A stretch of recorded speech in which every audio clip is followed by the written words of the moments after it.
The Echoing House. In the quiet town of Whispering Pines, an old, decrepit mansion sat atop Blackwood Hill. Known as the Echoing House, it was the stuff of urban legend.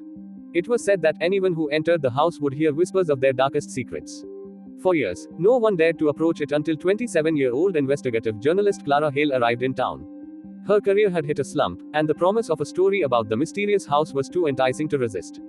Determined to uncover the truth, she packed her camera, recorder, and flashlight, and set off for the mansion at dusk. The house loomed over her, its windows like dark, hollow eyes. The front door creaked open as if inviting her in. Clara hesitated but stepped inside, the floorboards groaning under her weight. The air was heavy, carrying the scent of mildew and something metallic. She clicked on her flashlight, illuminating peeling wallpaper and furniture draped in white sheets. As she moved deeper into the house, she felt an odd sensation, like the walls were closing in on her. Then came the whispers. At first, they were faint, indistinct murmurs. But as Clara pressed on, they grew louder, weaving together into a cacophony of voices. She stopped in the middle of what appeared to be a parlor, her heart pounding.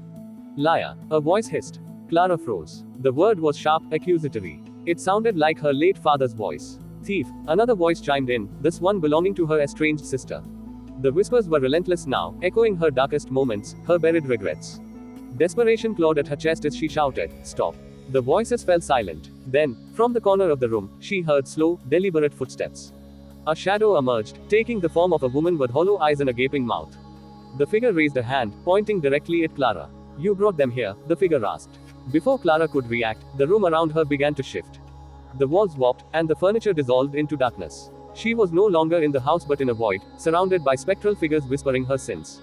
Clara tried to run, but the ground beneath her gave way, plunging her into a chasm of memories. She relived moments she had tried to forget. A lie that cost a friend their job, a betrayal that ended a relationship, a secret she had kept about her mother's death. When she finally hit the bottom, she found herself back in the parlor.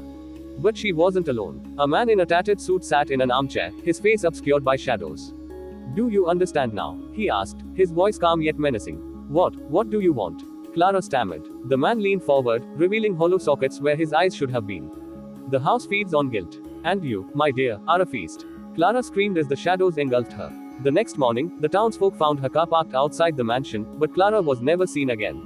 Some say her voice now joins the whispers that echo through the house, warning others of the price of buried secrets.